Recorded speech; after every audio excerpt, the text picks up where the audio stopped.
আসসালামু আলাইকুম। শাপলা কুকিং চ্যানেলে আপনাদের সবাইকে স্বাগতম। অনেক দিন পর আবারও হাজির হলাম নতুন আরেকটি রেসিপি নিয়ে। আশা করি সকলে ভালো আছেন। আজ তৈরি করে দেখাবো ছানার সন্দেশ। আমরা বাসায় দুধ খাওয়ার জন্য যে দুধটা জাল করি অনেক সময় ফেটে যায়, নষ্ট হয়ে যায়, ছানা কেটে যায়। সেই ছানা ফেলে না দিয়ে কিভাবে সহজেই এই ছানার মিষ্টি তৈরি করা যায় সেই রেসিপি আজকে আপনাদের সাথে শেয়ার করব। ছানার সন্দেশ তৈরির জন্য একটি প্যানে আমি মেজারমেন্ট কাপের 2 কাপ ছানা নিয়ে নিলাম। এখন ছানা ভালো করে হাত দিয়ে এভাবে মেখে নরম করে সফট করে নিতে হবে। আমরা বাসায় অনেক সময় দুধ জাল করার সময় দেখা যায় দুধ ফেটে যায়, ছানা হয়ে যায়। সেই ছানা ফেলে না দিয়েই ঘরে এইভাবে ছানার সন্দেশ তৈরি করে খেতে পারেন। একদম সহজ একটি রেসিপি। তো ভালো করে এভাবে মেখে নিতে হবে সফট হয়ে আসা পর্যন্ত। আমি ছানা ভালো করে মেখে সফট করে নিয়েছি। তো এখন আমি চিনি দিয়ে দিব। আর এখানে আমি 1.5 কাপ চিনি দিয়ে দিলাম। মিষ্টিটা আপনারা কম বেশি করে নিতে পারবেন।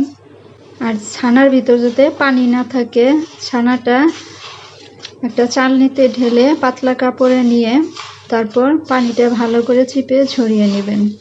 পানি থাকলে কিন্তু ছানার ভিতরে মিষ্টি ভালো হবে না, এর জন্য পানিটা ভালো করে ঝরিয়ে নিতে হবে। তো এখন চিনি দেওয়ার পর আবারও ভালো করে মেখে নিতে হবে। ভালো করে মেখে নেওয়ার পর প্যানটা আমি চুলায় বসিয়ে দিয়েছি। প্রথমে চুলার আঁচটা বাড়ানো থাকবে। আমি চুলার জালটা বাড়িয়ে কিছুক্ষণ জাল করে নিয়েছি। দেখতে পাচ্ছেন সন্দেশটা অনেকটাই হয়ে এসেছে, একটু আঠালো হয়ে এসেছে। এখন চুলার আঁচটা আমি একটু কমিয়ে দিয়েছি। তো এখন এখানে আমি এলাচের গুঁড়ো দিয়ে দিব। 1/4 চা চামচ পরিমাণ এলাচের গুঁড়ো। আর এই এলাচের গুঁড়োটার কারণে সন্দেশে সুন্দর একটা ফ্লেভার আসবে, খেতে ভালো লাগবে। অবশ্যই এলাচের গুঁড়োটা দিবেন। এলাচের গুঁড়ো যদি না থাকে এখানে কয়েক ফোঁটা কেওড়া জলও দিতে পারেন।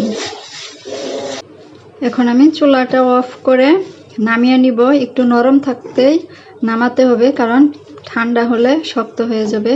তো এখন আমি চুলাটা অফ করে নামিয়ে নিব। যে পাত্রে আমি সন্দেশ সেট করব সেখানে আমি একটু তেল নিয়ে নিলাম। চাইলে ঘিও দেওয়া যাবে।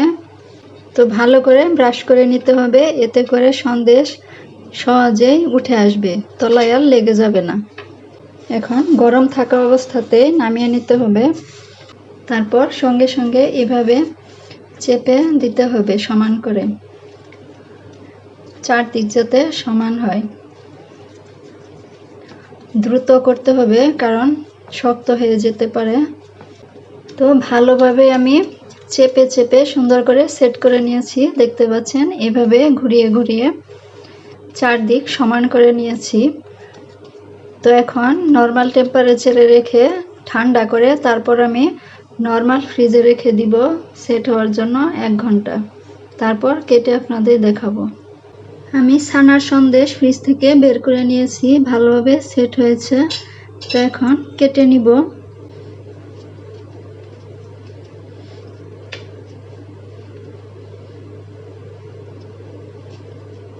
ছুরি দিয়ে এভাবে কেটে নিতে হবে যাতে ভেঙে না যায়।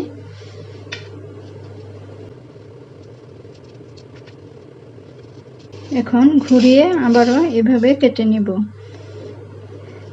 এটা আপনারা আপনাদের ইচ্ছে মতো ছোট বড় করেও কেটে নিতে পারেন, নিজেদের পছন্দ মতো। এই তো দেখতে পাচ্ছেন কত সুন্দর সন্দেশ হয়েছে। বাসায় একবার হলেও এভাবে বানিয়ে খেয়ে দেখবেন, খেলে মনে হবে বাইরে থেকে কিনে আনা সন্দেশ খাচ্ছেন। রেসিপি ভালো লাগলে লাইক, শেয়ার, কমেন্ট করে চ্যানেলটি সাবস্ক্রাইব করে পাশেই থাকবেন। আজকের মতো এখানেই বিদায় নিচ্ছি। আল্লাহ হাফেজ।